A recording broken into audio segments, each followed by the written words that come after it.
마감하는 마지막 설교가 되고요. 다음 주부터는 갈라디아서를 또 함께 공부하도록 하겠습니다. 창세기 25장 5절부터 10절까지의 말씀만 보도록 하겠습니다.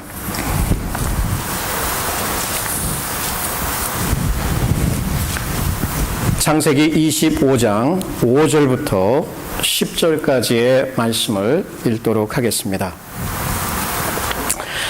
아브라함이 이삭에게 자기 모든 소유를 주었고 자기 서자들에게도 제물을 주어 자기 생전에 그들로 자기 아들 이삭을 떠나 동방 곧 동국으로 가게 하였더라. 아브라함의 향년이 175세라. 그가 수가 높고 나이 많아 기운이 지나여 죽어 자기 열조에게로 돌아가매 그 아들 이삭과 이스마엘이 그를 마므레 앞 해쪽 속 소알의 아들 에브론의 밭에 있는 막벨라 굴에 장사하였으니 이것은 아브라함이 해쪽 속에게서 산 밭이라. 아브라함과 그 아내 사라가 거기 장사되니라. 하나님 고맙습니다. 그동안 여러 개월 동안 아브라함의 생애를 공부해 오고 있습니다. 우리의 믿음의 조상 되신 아브라함의 삶을 통해서 우리는 여러 가지 교훈을 얻었고 여전히 그 배운 말씀들을 삶에 적용하려고 도전하고 있습니다. 오늘 마지막 설교를 이제 하며 그동안 배웠던 모든 말씀들을 돌아볼 때에 주의 성령께서 저희들의 마음을 감찰하셔서 이해할 수 있게 하시고 또 우리의 마음이 움직이게 하시고 또 아브라함의 삶에 가장 귀한 그 본받을 것들을 삶에 적용할 수 있는 귀한 은혜들도 더불어 베풀어 주옵소서. 예수님의 이름으로 기도합니다. 아멘. 우리는 종종 그 자서전 혹은 전기들을 읽는 것을 보게 됩니다. 특별히 자녀들에게 유명한 역사의 인물들, 그들의 자서전이나 전기를 읽어보라고 권하는 경우가 있습니다. 그렇게 하는 이유는 우리의 앞서서 살았던 이 위대한 인물들의 삶을 통해서 우리가 무엇을 배울 수 있을까? 그들의 성공, 그들의 인격, 그들의 실패, 그들의 가정, 그들의 최후, 그들의 삶은 우리와 같이 그 삶을 살아가고 있는 우리들에게 여러 가지 지혜를 줄 수 있으며 도전이 되기도 하며 어떤 동기를 부여할 수 있기 때문에 전기를 우리는 종종 대하게 됩니다. 성경에는 많은 인물들이 나와 있죠. 그들의 인물 한 인물 인물들이 바로 전기처럼 우리의 앞에 기록이 되어 있습니다. 그동안 저희들은 바로 그 인물 중에 하나였던 아브라함을 생각해 오고 있습니다. 저도 사실 어렸을 때는 이런 성경을 알지 못했기 때문에 제가 닮고 싶은 사람이 있었어요. 여러분 잘 아는 이순신 장군이었습니다.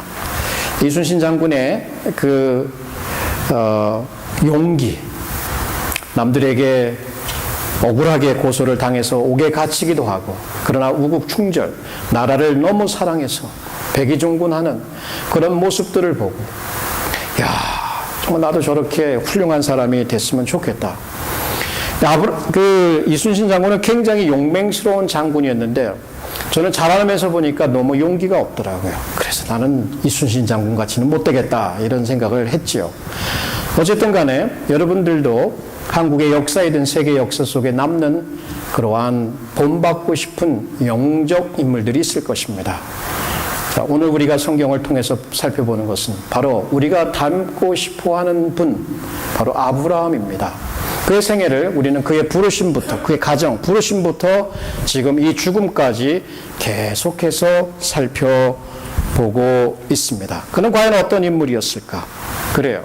한 단어로 요약하기는 힘들지만 그러나 우리는 그의 성공도 보았고 그의 실패도 보았고 그의 믿음도 보았고 그의 시련도 보았고 그의 의심도 보았고 그가 정말 무수한 잘한 일도 생각해 보았고 그 가정에서 났던 죽음의 경험, 자식을 장가 보내는 그러한 것들도 살펴보았습니다. 자, 그 인생의 여정 속에서 과연 우리에게 던져주는 한 가지 메시지는 지금까지 우리가 생각해왔던 것과 동일한 한 가지 메시지입니다. 그것은 우리의 생애를 보이는 대로, 눈에 보이는 대로가 아니라 믿음으로 살아야 한다는 것입니다. We must walk by faith, not by sight. 자, 이 한 가지 진리를 바로 아브라함은 우리에게 외쳐주고 있습니다. 그의 전 생애가 우리를 향해서 외쳐주는 한 가지 메시지는 눈에 보이는 대로가 아니라 믿음으로 살아가야 한다는 것을 얘기해 줍니다. 그러나 여러분, 우리가 좀 솔직하다면 정말 믿음으로 살아갈까요? 이 메시지만큼 우리가 자주 반복해서 듣는 메시지가 어디 있습니까? 그러나 이 메시지만큼 삶에 적용하기 어려운 메시지가 어디 있습니까? 얼마만큼 우리가 자주 이 메시지를 들었는가가 중요한 것이 아니라 얼마만큼 이 들은 메시지를 우리의 삶에 실제적으로 적용하고 있느냐가 중요한 것입니다.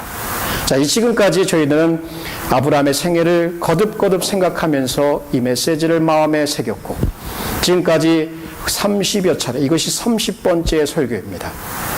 자, 그동안 들은 메시지의 결과가 저와 여러분의 삶에 어떠한 영향을 미쳤는지를 생각해 보아야 할 것입니다.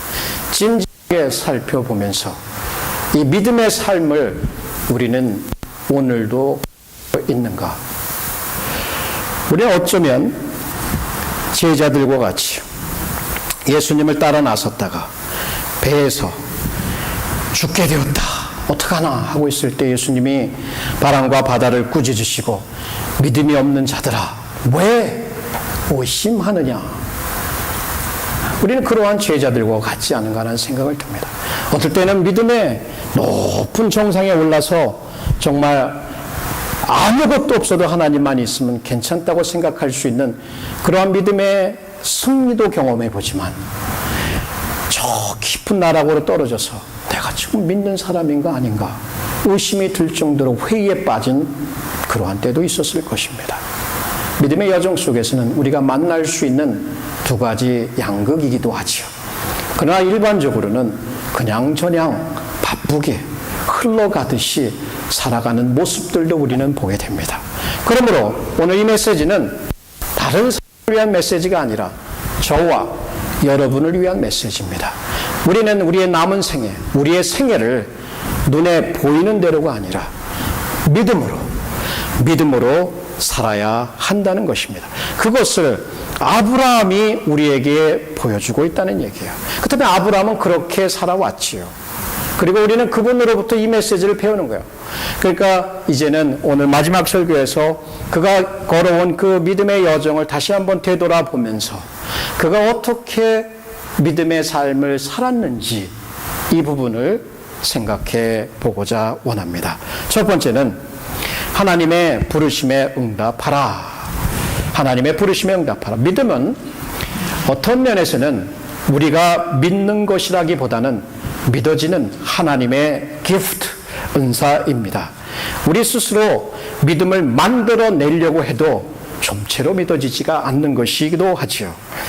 하나님께서는 그의 성령을 통해서 우리의 마음에 믿음을 불러일으키는 경우를 보게 됩니다. 아브라함도 하나님께 그 믿음을 받았고 그 믿음을 행사하며 살았습니다.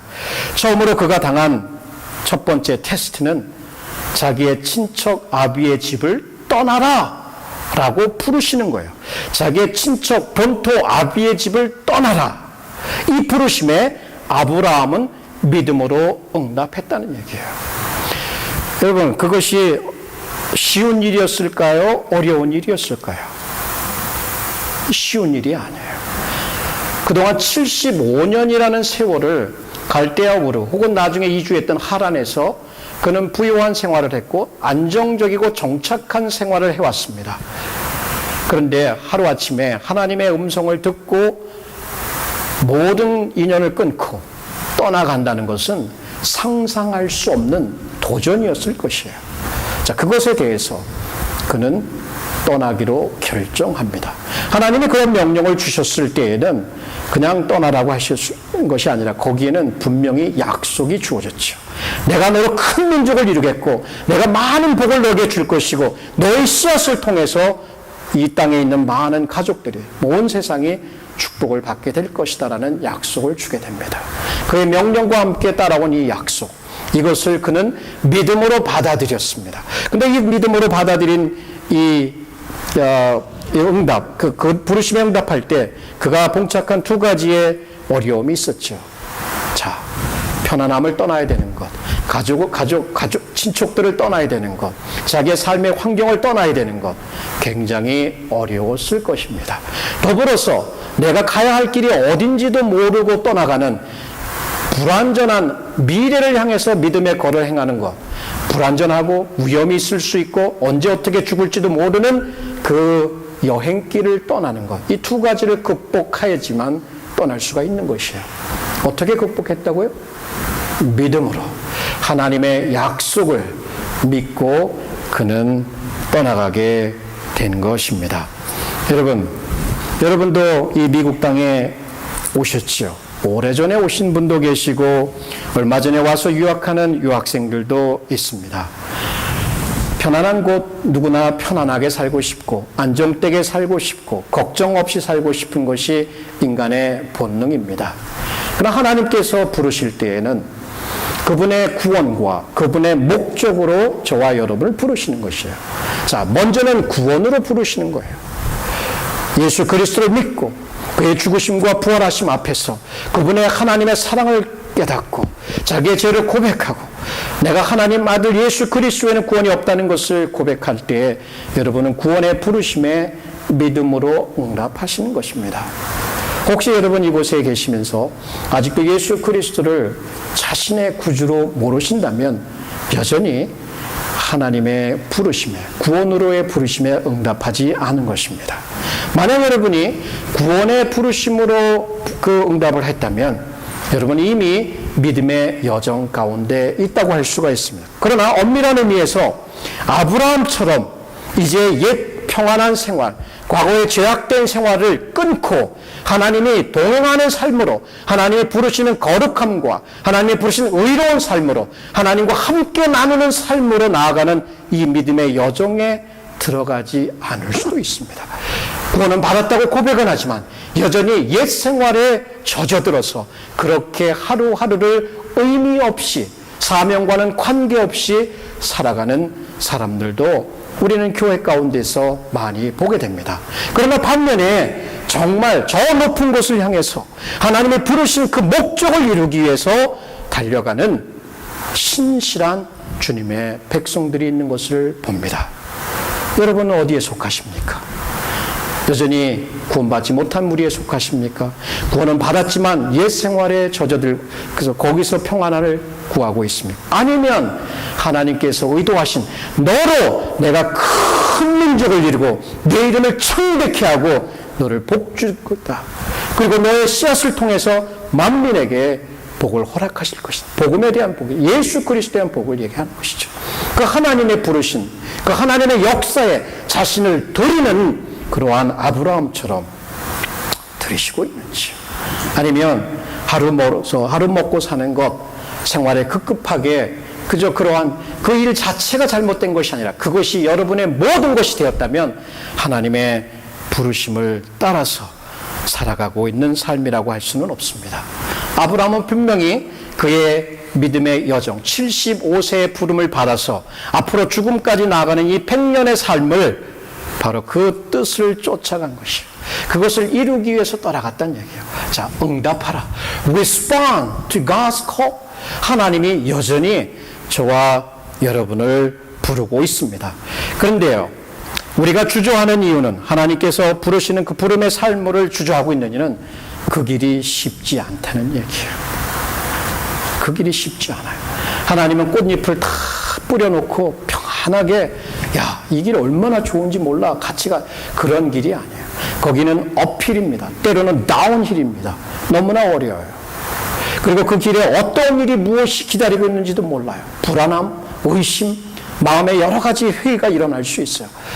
따라가 봤더니 거기에 기다리고 있는 것이 축복이 아니라 오히려 기근이라면 당장 뒤로 돌아서 옛 생활, 하란으로 돌아가거나 갈대우리로 돌아갈 수 있는 것, 바로 그것이 우리일지도 모릅니다. 하나님의 부르심의 그 길은 아주 터프한 길입니다. 어떻게 보면 예수 그리스도께서 걸으셨던 십자가의 길이라고 할 수 있습니다. 우리 믿는 사람들 평안히 살고자, 예수 믿어서 평안히 잘 살고 싶고자 한다면 여러분 잘못 생각하시는 것입니다. 예수 그리스도의 가신 길은 외롭고 힘든 길이었습니다.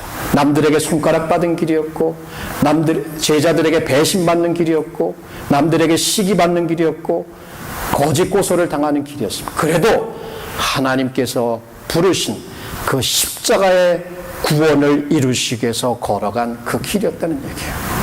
아브라함은 바로 이 길을 하나님께서 불렀습니다. 왜?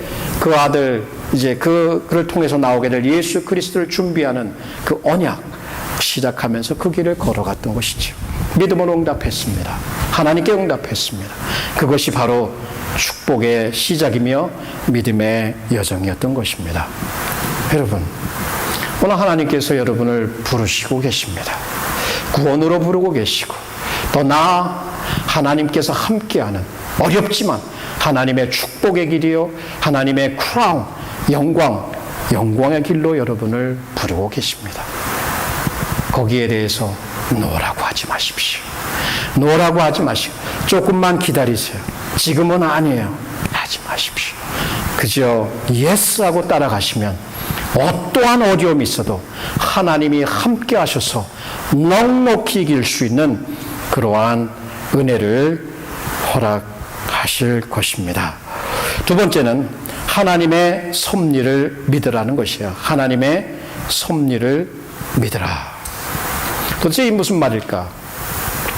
우리가 하나님의 구원으로 혹은 그분의 목적으로 부르시는 그것에 응답을 하였다면 그 다음에 우리가 따라가야 할 것은 하나님의 섭리입니다. 하나님의 섭리.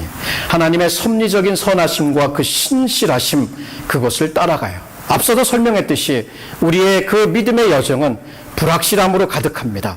위험으로 가득합니다. 어떠한 원수들이 우리를 기다리고 있는지 모릅니다. 실패가 우리를 기다리고 있을지도 모릅니다. 그럼에도 우리는 따라가야 됩니다. 무엇을 믿고? 하나님의 절대적인 선, 하나님의 절대적인 섭리의 선을 믿고 따라가야 합니다. 자, 그러면 한번 우리 아브라함과 함께 여정을 떠나봅시다. 고향에 짐을 막 챙기고 있어요. 빨리 가야지. 거기 그 짐 쌌어? 하면서 체크를 합니다. 그래서 낙타들 등에 태우고 떠나가는 거예요. 아내하고 함께 떠나갑니다. 가다 보니 이제 태양이 저 위에 떠서 아침에 떠났는데 뜨겁습니다. 그래서 갈 길을 얻을지 모르니까, 어디로 가야 될지 모르니까 그저 하나님께서 인도하시는 곳으로 묵묵히 따라가고 있는 이 아브라함과 그의 가족들을 생각해 보십시오.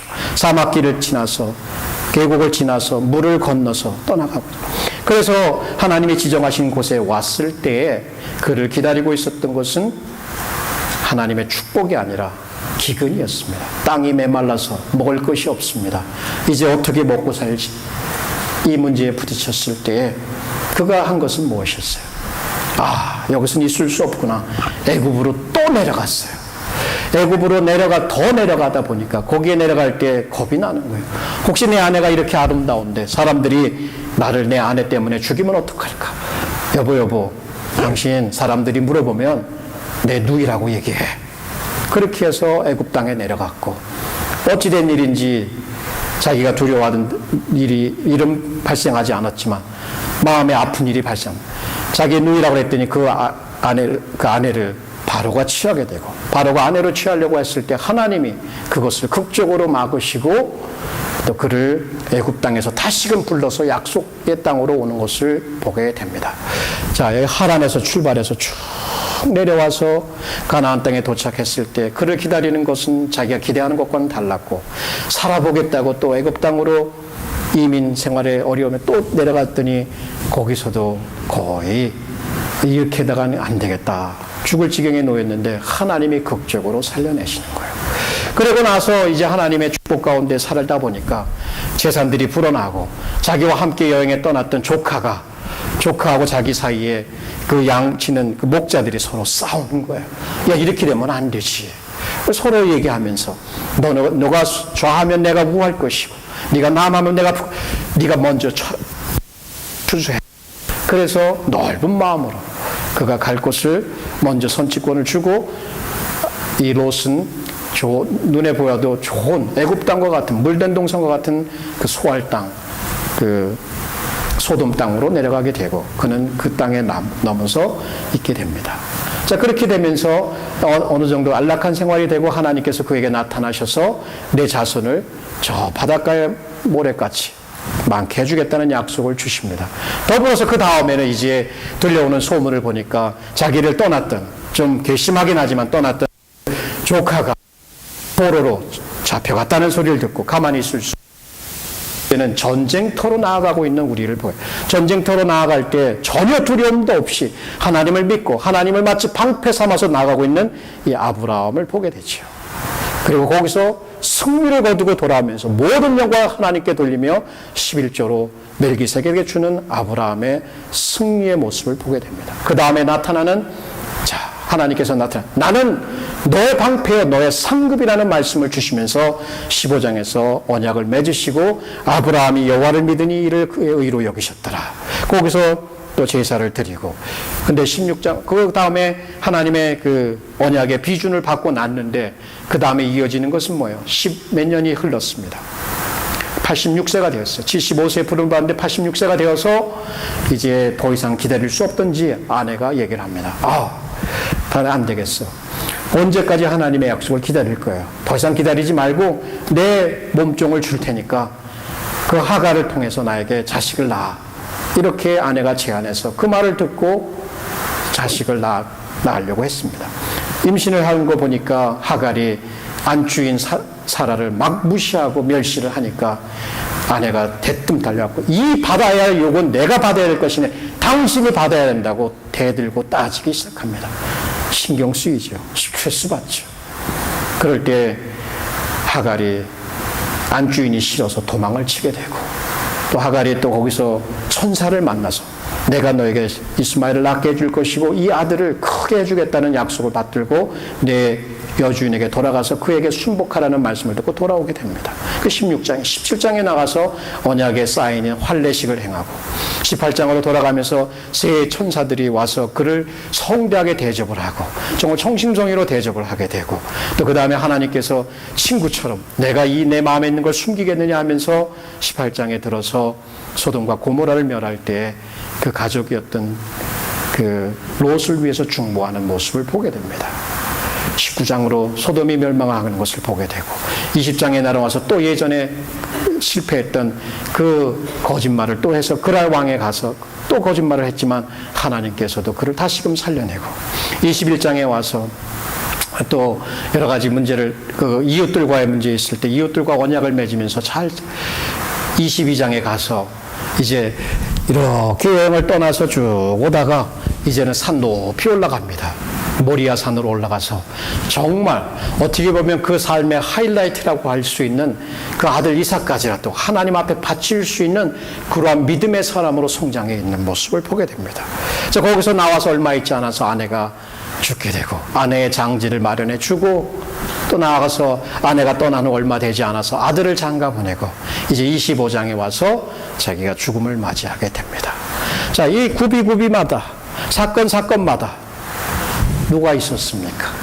하나님의 보이지 않는 손이 계속해서 그의 발걸음을 인도하며 그의 실패도, 그의 성공도, 그의 승리도, 그의 믿음도, 그의 의심도, 그의 중보기도도, 그의 언약의 순종함도, 이 모든 것 마지막에 가서는 정말 누가 봐도 이야 기가 막히다, 아들까지 모든 것보다 하나님을 우선하는 이러한 신앙까지 올라갔구나. 하나님의 섭리구나. 하나님의 섭리 가운데 모든 게 들어있구나. 그 길을 아브라함은 묵묵히 따라간 거예요. 저와 여러분 마찬가지. 이 한국 땅에서 태어나서 미국 땅에 와서 고생하며 사시며 좋을 때도 있었고 나쁠 때도 있었고, 신앙이 저 위에 있을 때도 있었고 저 밑에가 내려갈 때도 있었고, 지금은 어떤 상태에 있는지 모르지만 여전히 여러분은 하나님의 섭리 가운데 있습니다. 하나님의 사랑 가운데 있습니다. 아무리 큰 실수를 하고 아무리 큰 죄를 지어도 하나님의 은혜보다 더 크게 죄를 지을 수 없고, 하나님의 여러분이 실수를 해서 하나님부터 멀어진다 해도 하나님의 섭리 가운데 벗어날 수 없는, 그 하나님의 사랑으로도 벗어날 수 없는 그 보호하심 가운데 있는 거예요. 아브라함은 그 여정 가운데 하나님의 보호하심을 알았고, 하나님의 먹여주심을 알았고, 하나님의 인도하심을 알았고, 그 섭리를 따라서 하루도 떠나지 않고 그 섭리를 따라서 삶을 살아왔던 것을 보게 됩니다. 그 믿음에 대해서 하나님은 아브라함에게 어떻게 나타나신 거예요? 아브라함의 친구가 되어주셨고, 아브라함의 방패가 되어주셨고, 아브라함의 상급이 되어주셨고, 미리 공급하시는 여호와 이레 그 하나님이 되어주셨고, 그의 언약의 하나님이 되어주셨던 것을 보게 됩니다. 여러분, 무엇을 배울 수 있을까요? 여기서 첫 번째는 우리는 하나님의 약속과 아직도 이루어지지 않은 그 약속이 이루어진 현실 사이에 그 갭 사이에서 삶을 살고 있다는 것을 깨달아야 합니다. 자, we must realize that we are living in the gap between God's promise, our unfulfilled reality. 갭이 있어요. 여전히 갭이 있어요. 하나님의 약속은 이루어질 것 같은데 아직 이루어지지 않아요. 그 아들의 약속을 받고 25년이나 걸렸듯이 여전히 이루어지지 않은 그 현실 속에서 어떤 것을 선택하시겠습니까? 현실을 따라가시겠습니까? 아니면 여전히 하나님을 따라가시겠습니까? 이 갭 사이에서 갈등하고 있는 것이 바로 우리의 신앙 생활입니다. 그러나 여러분, 하나님의 약속을 아브라함은 선택했고 그 길을 따라갔어요. 섭리를 따라간 것이죠. 저와 여러분도 마찬가지로 하나님의 그 약속을 붙들고 따라가야 하는 것입니다. 두 번째는 하나님을 순종해야 한다는 것입니다. 이 순종은 쉽지 않아요. 아브라함이 처했던 상황에서 여러 번 불순종했죠. 불순종의 아픔도 경험했죠. 그러나 그 불순종까지라도 하나님은 정말 선으로 삼아주셨던 너무나 선하신 신실하신 하나님이신 것을 우리는 보게 됩니다. 그렇다고 우리로 실수하고 죄지라고 하는 얘기는 아니지만, 그러나 우리의 이 삶의 환경이 어렵고 힘들 때는 여전히 우리는 컴프로마이즈하고 타협하고 하나님의 목소리를 순종하기보다는 우리의 이 직감을 따라서, 우리의 감정을 따라서 따라가는 경우가 많습니다. 그러나 아브라함, 그의 믿음은 곧 순종으로 이어졌습니다. 여러분이 보시는 그 최후의 그 모리아산 가장 정상에서 아들을까지라도 아끼지 않고 하나님께 순종하는 아브라함. 자, 긴 세월을 통해서 그는 순종의 사람으로 바뀌었습니다. 왜? 하나님의 절대적인 그 섭리의 선과 신실하심을 믿고 있었기 때문에 그랬다고 할 수가 있는 것입니다. 여러분, 세 번째는 우리의 삶에 일어나는 모든 사건, 우리의 모든 삶의 행동들, 이것은 바로 하나님의 트레이닝이다. 하나님의 훈련이라는 것이에요. 자, 세 번째, we must view all events and actions in our lives as God's training. 하나님은 여전히 저와 여러분에게 일하고 계십니다. 하나님의 손은 떠나지 않고 저와 여러분을 만져주고 계십니다. 빚고 계신 것이에요. 빚고 때로는 아파요.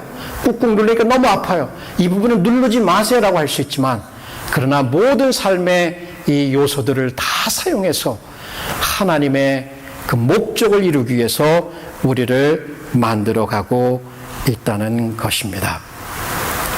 또한 네 번째는 하나님의 모든 축복을 즐거워하고 누리라고 하는 얘기입니다. 어떠한 우리 길에 축복을 주시든지 그때에는 그것을 마음껏 누리며 하나님 앞에 감사. 아브라함은 정말 얼마나 많은 축복을 받았는지 몰라요. 그 많은 축복을 받으면서 그는 그것을 누렸고 또 그것에 빠지지는 않았어요. 주신 축복을 빠져서 주신 분을 망각하지는 않았고 여전히 하나님께 순종하며 하나님께 모든 것을 드릴 준비를 했던 것을 볼 수가 있습니다. 마지막으로 하나님께 모든 것을 맡겨야 한다는 것입니다. We must commit all things to God of providence. 자, 이 말은 너무나 어려운 말입니다. 작은 것 하나도 하나님 앞에 맡기기 쉽지 않아요.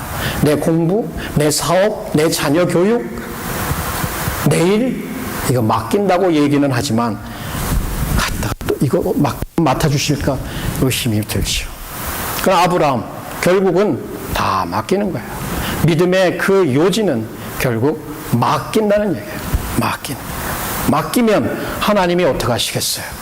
다 맡아주시고 그것들 다 주물럭주물럭해서 그분의 영광과 우리의 유익을 위해서 사용하신다는 것을 볼 수가 있습니다. 자, 그래요.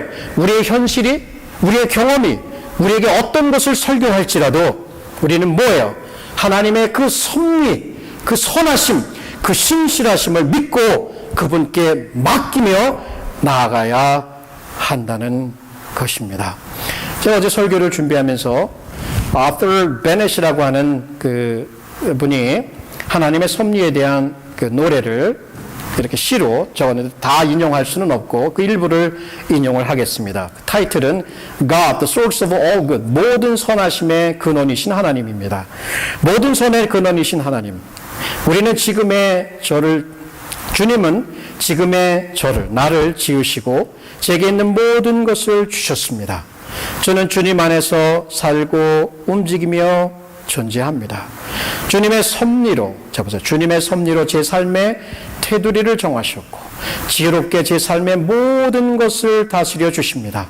저는 종종 그릇 행하며 알면서도 주님의 권위를 대적하고 주님의 선하심을 남용합니다. 주의 죄의 많은 부분은 주의 신앙의 특권들에서 기납니다. 그것들을 신앙에 주신 특권들이 있죠. 사랑, 은혜 이런 것들 말을.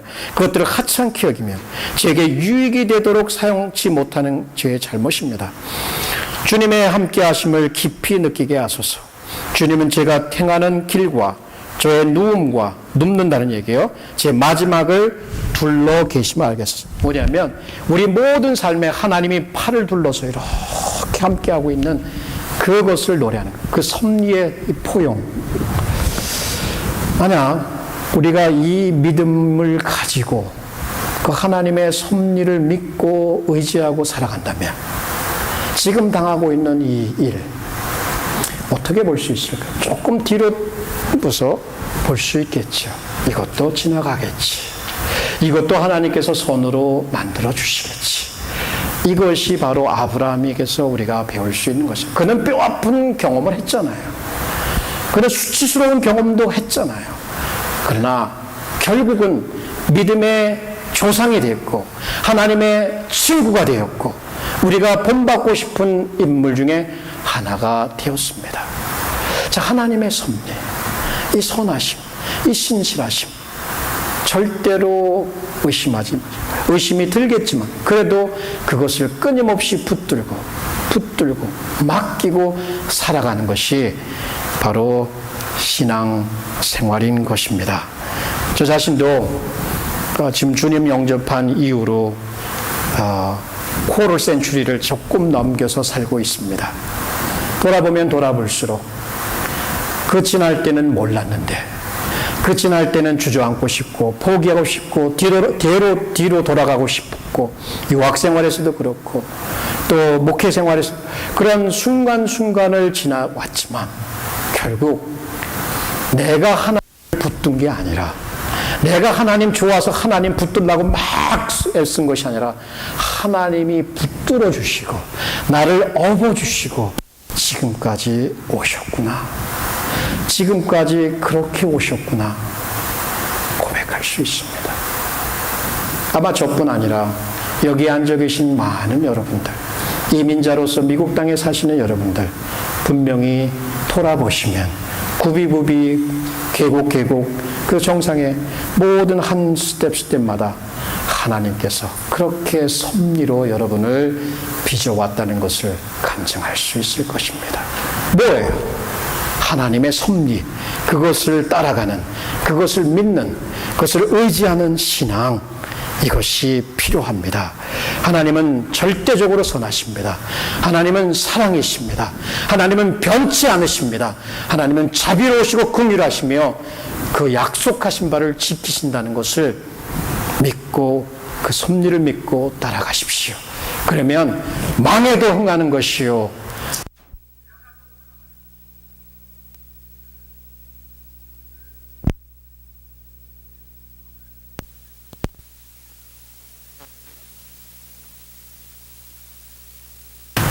그래요. 하나님의 부르심에 응답하는 것, 그것이 믿음이에요. 하나님의 섭리를 따라가는 것, 그것이 믿음이에요. 세 번째는 하나님의 영원한 왕국을 기대하며 안식하라. 죽음이죠, 죽음. 죽음은 잘 죽어야 되는 것. 지난번에도 이 부분을 설교했는데, 아브라함의 마지막 부분을 우리가 읽었죠. 그분의 유언이 나오게 되죠. 마지막 유언 뭐예요? 다른 자식들에게는 그냥 선물 정도, 기프트를 준 거로 좋지만 서자들에게는 정말 언약의 씨앗인 약속으로 받은 이삭에게는, 언약을 지속해서 갈 그 아들에게는 자기의 모든 것을 주게 됩니다. 그리고 여기서 싸움이 붙지 않도록 다른 서자들은 다 동쪽으로 가게 하고 자기 아들만 약속의 땅에 남겨놓는 그 아브라함의 유언, 마지막 행동을 보게 됩니다. 그리고 아브라함 이제 죽게 됩니다. 아브라함 어떻게 죽었습니까? 정말 나이가 많아서 하나님이 주신 모든 복을 누리고 백수를 누리고, 백수도 이상이죠. 그 수를 누리고 조상에게로, 열조에게로 갔더라라는 표현을 쓰고 있습니다. 정말 아름다운 죽음이에요. 그동안 그 100년을, 그가 부르심을 받은 75세부터 죽기까지 175세, 100년이라는 one century를 그는 하나님의 부르심에 응답하고 믿음으로 섭리를 의지해서 나온 거예요. 그리고 복된 자로서 그의 사명을 다하고 그 장사를 지내게 됩니다. 여러분, 아브라함의 전 생애가 우리에게 보여주는 게 뭡니까? 결국 약속의 약속. 그는 약속의 땅에 들어갔지만 결국 그 무덤자리 한 자리만 받았거든요. 근데 그 무덤자리 한 자리를 받은 것으로 그는 만족하고 죽음을 죽게 됩니다. 그런데 그것은 마치 디파짓과 같아요. 디파짓과. 조금의 디파짓. 그것이 보여주는 것은 그가 그동안 살아왔던 믿음의 삶에서 아직도 이루어진 것도 많지만 이루어지지 않은 모든 것이 언제 이루어진다고요? 하나님의 영원한 나라에서 이루어질 것을 기대하고 그 사실 속에서 안식하는 삶, 결국 맡기는 삶을 살아왔다는 것으로 우리가 이해할 수가 있습니다. 하나님의 부르심을 받고 하나님의 언약을 이루기 위해서 삶을 살았던 아브라함, 그리고 그 목적을 따라갔던, 그 목적을 이루기 위해서 자기의 삶을 드렸던 아브라함, 그리고 죽음의 순간에도 여전히 영원한 나라를 사모하면서 죽었던 그 아브라함. 배울 수 있는 게 뭡니까? 바로 우리의 삶도 그거예요. 저와 여러분 반드시 주님 오시지 않는다면 죽게 됩니다. 그러나 우리의 죽음으로서 끝나는 것이 아니라 죽음 그 너머에 있을 그 하나님의 영원한 나라에 대한 소망이 바로 오늘 저와 여러분을 움직여가는 그 힘이라는 것을 생각해 보십시오. 슬픈 일을 당해요. 억울한 일을 당해요. 마음 아파요. 아무도 알아주지 못해요. 그리고 하나님 약속하셨는데 약속은 이루어지지 않아요. 실패를 거듭해도 여러분, 하나님이 함께 계시고 하나님의 나라가 보장되어 있다면 모든 것을 잃은 가운데서도 여러분은 부유한 자요 모든 것을 가지고 있다라고 하는 사도 바울의 고백과 같이 바로 그것이 우리의 고백이란 얘기예요. 이렇게 살아가는 사람들은 이 땅에 정부치고 살아가는 것이 아니라 이 땅에 주신 것을 마음껏 누리면서도 하늘을 소망하며 살아간다 하는 것입니다. 사도 바울의 고백이지요. 우리의 잠시 받는 환난에 경한 것, 가벼운 것이 지극히 크고 영원한 영광에 중한 것을 우리에게 이루게 함이니 우리의 돌아보는 것은 보이는 것이 아니요 보이지 않는 것이니 보이는 것은 잠깐이요 보이지 않는 것 영원함이라. 만일 땅에 있는 우리의 장막집, 이 말은 뭐냐면 자기의 몸을 텐트에 비유한 거야. 만일 땅에 있는 우리의 장막집, 이 몸이 무너지면 하나님께서 지으신 집, 그 손으로 지은 것이 아니라 하늘에 있는 영원한 집, 부활의 몸을 얘기하는 거예요. 이 우리에게 있는 줄 아나니 과연 우리가 여기서 탄식하며 하늘로부터 오는 처소를 덧입기를, 처소는 그 하나님께서 주시는 새 몸으로 덧입기를 간절히 사모하니 이렇게 입으면 벗은 자들로 발견되지 않으려 함이라. 이 장막에 있는 우리가 짐진 것 같이 탄식하는 것은 벗고자 함이 아니요 오직 덧입고자 함이니 죽을 것이 생명에게 삼킨 바 되게 하려 함이라. 곧 이것을 우리에게 이루게 하시고 보증으로 성령을 우리에게 주신 이는 하나님이시니라. 이러므로 우리가 항상 담대하여 몸에 거할 때에는 주와 따로 거하는 줄 아노니 이는 우리가 믿음으로 행하고 보는 것으로 하지 아니함이라. 이 세상에서 우리는 하나님의 약속의 축복을 경험하려고 합니다. 그러나 현실에는 그 모든 것을 다 우리가 원한 대로 받지 못합니다. 그러나 한 가지 기억하십시오. 이 땅에서 받지 못한 것들 하나님께서 분명히 천국에서 완전하게 우리에게 갚아주십니다. 완전한 약속의 성취는 천국에서 이루어지는 것입니다. 여러분, 지금 여러분이 죄와 싸우고 있고 유혹과 싸우고 있다면 그것이 결코 헛되지 않다는 것을 천국에 가서는 분명히 깨닫게 될 것입니다. 이 땅에서 깨닫지 못한다면 여러분, 이 땅에서 걱정하고 신음하고 의심하는 것, 그것이 얼마나 부질없는 일이었다는 것을 지금 깨닫지 못한다면 천국에 가서는 반드시 깨닫게 될 것입니다. 하나님의 나라와 백성과 교회를 위해서 누가 알아주지 않아도 열심히 수고하고 땀 흘리는 것, 여러분, 그것이 결코 헛되지 않고 귀하다는 것을, 값진 것이었다는 것을 여기서 깨닫지 못하면 천국에 가서는 분명히 깨닫게 될 것입니다. 주님은 정말 저와 여러분의 눈에서 모든 눈물을 씻겨주실 것이고 우리를 뛰어나와서 우리를 안으시며 웰컴해 주실 것입니다. 우리는 이 땅의 여행자입니다. 하늘을 향해 가고 있습니다. 이 땅이 우리의 마지막 처소는 아니지요. 어떻게 살아야 할까요? 지금부터 그 천국의 맛을, 지금부터 그 천국의 아름다움을, 지금부터 그 천국의 귀함을 맛보며 사는 것이 현실을 지혜롭게 살아가는 길이라고 우리에게 말해주고 있습니다. 우리의 앞선 선조들 죽어가면서도 어떻게 믿음을 지킬 수 있었을까요? 아무도 알아주지 않는데 왜 선교지에 나가서 죽어 씨앗이 되었을까요?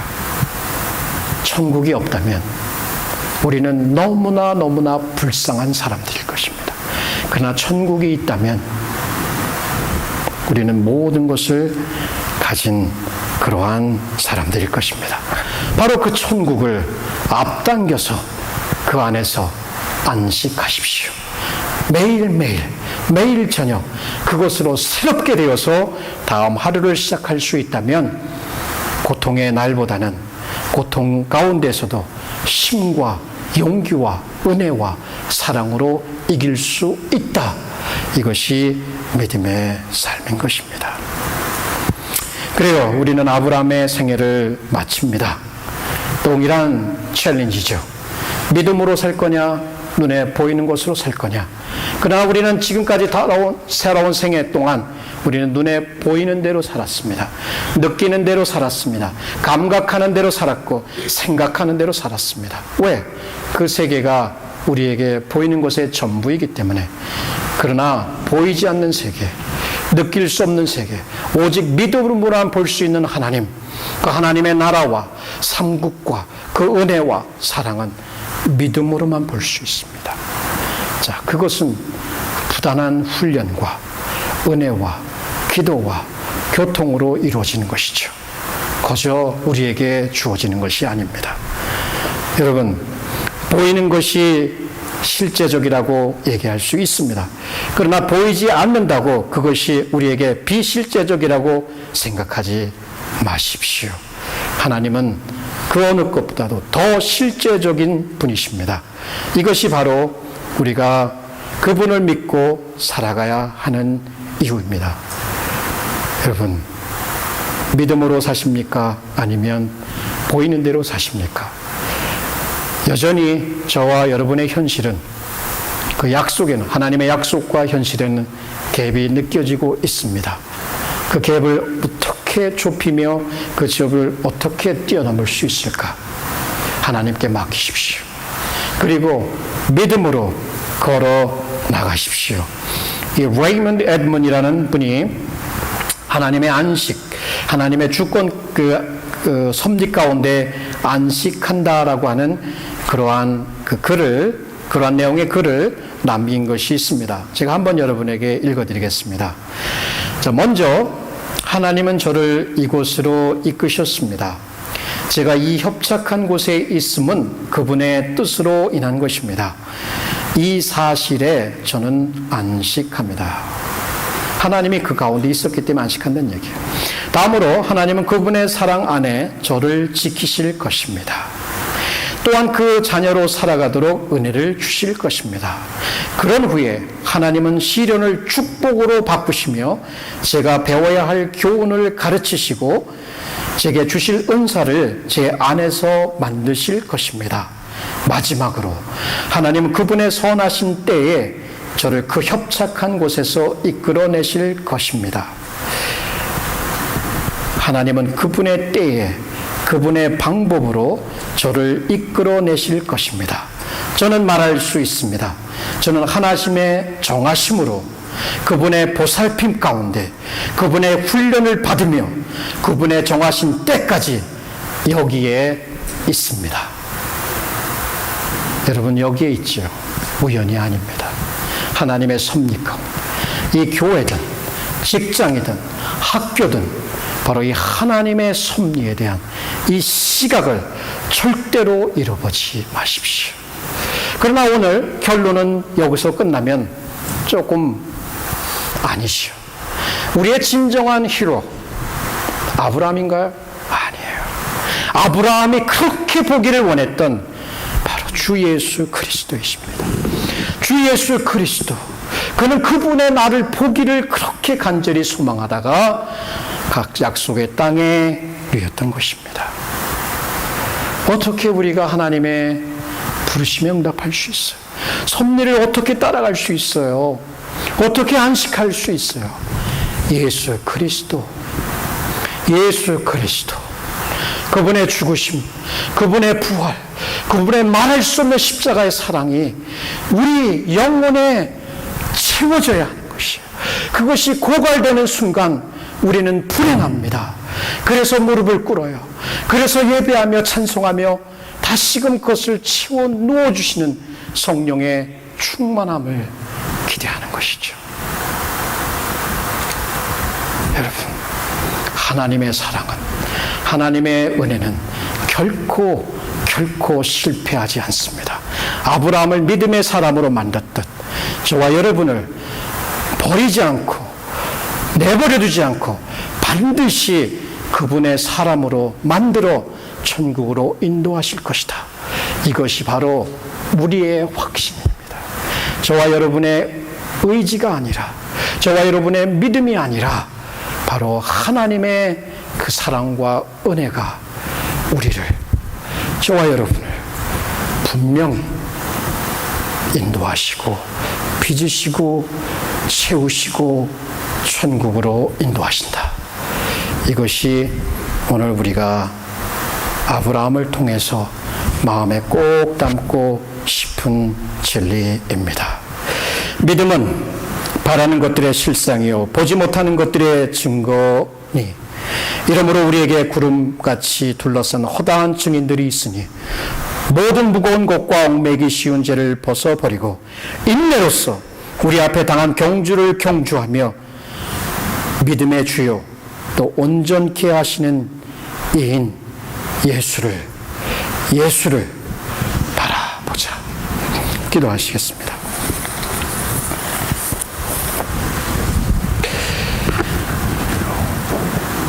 오늘 이 말씀을 듣고 하나님 앞에 꼭 아뢰고 싶은 마음의 소원, 기도가 있는 줄 믿습니다.